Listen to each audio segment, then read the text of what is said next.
Chapter 9. Daughter of Estolia. Each monarch of Estolia has his own story worth telling, and it nearly always begins, and frequently ends, with that extraordinary event that comes with finding the one woman able to keep his soul. From the inception of our nation, we have been admonished to record these pivotal events as one of our primary obligations. If we fail to share our trials and triumphs with the next generation, we might, like Peritasis in the time of Apollyon, end up complicit in the failure of the systems established to keep us a safe and blessed nation until time ceases to be time. Kaitheros, excerpt from the birth blessing of the 43rd king of Estolia. Isaiah looked at the dossier as it printed out, studying the features of the young woman who would be flying out to Estolia with his sister. Once the printer stopped spitting out papers, he dialed the number of the American university professor who once had the chance to enjoy the richest blessings of Estolia but who, in his ignorance, spurned the opportunity. "You received the information?" The professor did not waste words. Isaiah looked again at the eyes of the woman in the photo. "Yes, though the information is quite sparse. What makes you think this woman could be a daughter of Estolia? Few women from the United States had the necessary temperament, much less purity of body, self, and soul, to find happiness in Estolia. I don't know why I am convinced of this, it is something I can't personally fathom.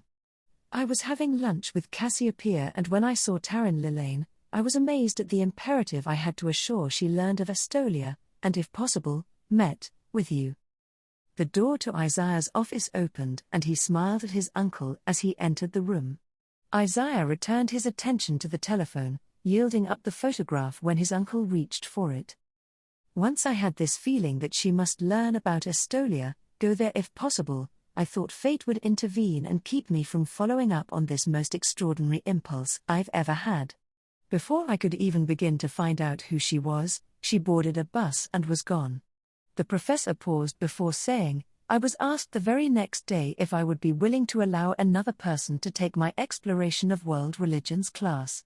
I was amazed when the class began and, arriving late to class, was the woman I'd seen the previous day.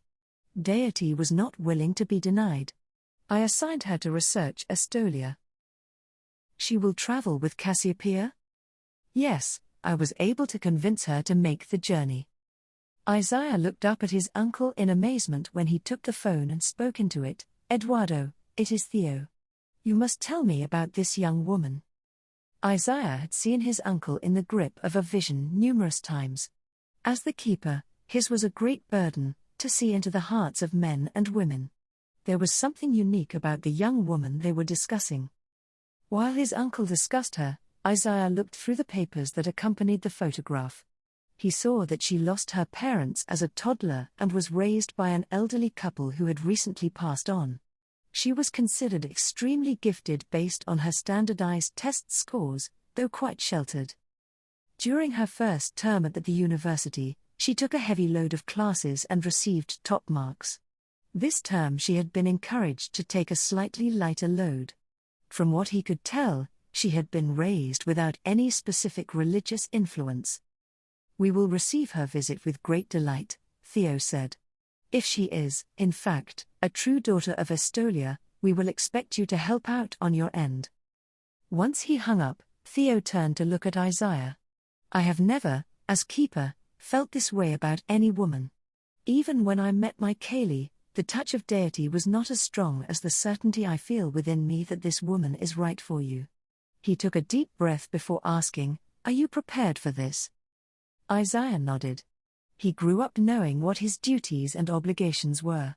He had the opportunity to enjoy his freedom, spending 4 years going to college in the United States, partaking of the casual relationships that so permeated that society.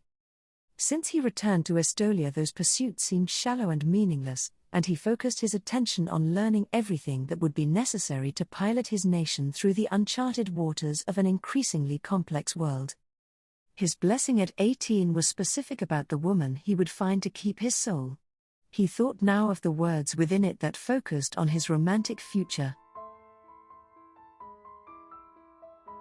Each sovereign of Estolia is given both the greatest blessing and has the most profound obligation to fulfill. As the man destined to be the 88th king after Zacharias, you will not have to search for the woman to keep your soul. She will visit Estolia as you near the age of 30, and the extraordinary aura you will see will affirm her place as your bride. Your heart will be as involved as your body, self, and soul by the eve of your birthday. Know that deity is pleased with the quality of your character, the refinement of your soul, and the woman you will discover will be the greatest of all blessings, your reward for the purity of your perspective. Be ever mindful of the roles of both the keeper and the last resort. Never allow your emotions or feelings to supersede your understanding of their roles or their words. Remember to listen to them, always. He was certain the upcoming visit would clarify many things for him regarding his future, and that of Estolia as a nation. Eduardo believed she was the woman who would keep his soul. Hope surged through him. He didn't see the frown of concern on his uncle's face as he looked at the photograph one last time.